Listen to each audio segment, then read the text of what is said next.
Thank you friends.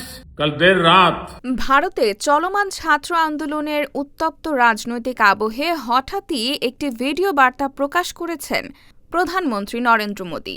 তবে সেই বার্তার বিষয়বস্তুর পাশাপাশি সবচেয়ে বেশি আলোচনায় এসেছে একটি শব্দ, ফ্রেন্ডস।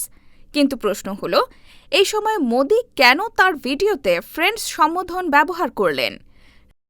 রাজনৈতিক বিশ্লেষকদের একাংশ বলছেন, আন্দোলন যখন দেশের বিভিন্ন প্রান্তে ছড়িয়ে পড়েছে এবং তরুণদের মধ্যে ক্ষোভের বহিঃপ্রকাশ দেখা যাচ্ছে, তখন কঠোর প্রশাসনিক ভাষার বদলে নরম, ব্যক্তিগত ও আবেগঘন যোগাযোগের পথ বেছে নিয়েছেন মোদী।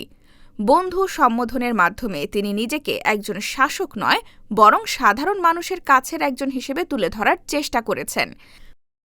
ভারতের রাজনীতিতে মেরে প্যারে দেশবাসী কিংবা মিত্রর মতো সম্বোধন আগেও ব্যবহার করেছেন মোদী। তবে বর্তমান সংকটের সময় ফ্রেন্ডস শব্দের ব্যবহার নতুন করে রাজনৈতিক বার্তা বহন করছে বলেই মনে করছেন অনেকে। তার মানে কি মোদী ফ্রেন্ডস বলে মন জয় করে এবারের মতো পার পেয়ে যেতে চাচ্ছেন?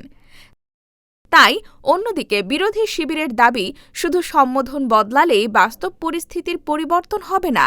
তাদের মতে শিক্ষার্থীদের মূল দাবিগুলোর বিষয়ে সরকারের স্পষ্ট অবস্থান ও কার্যকর উদ্যোগই এখন সবচেয়ে গুরুত্বপূর্ণ। তাই প্রশ্ন থেকেই যাচ্ছে, ভিডিও বার্তায় ফ্রেন্ডস সম্বোধন কি শুধুই সৌজন্য, নাকি এটি চলমান ছাত্র আন্দোলনের প্রেক্ষাপটে জনমতকে প্রভাবিত করার একটি সুপরিকল্পিত রাজনৈতিক যোগাযোগ কৌশল?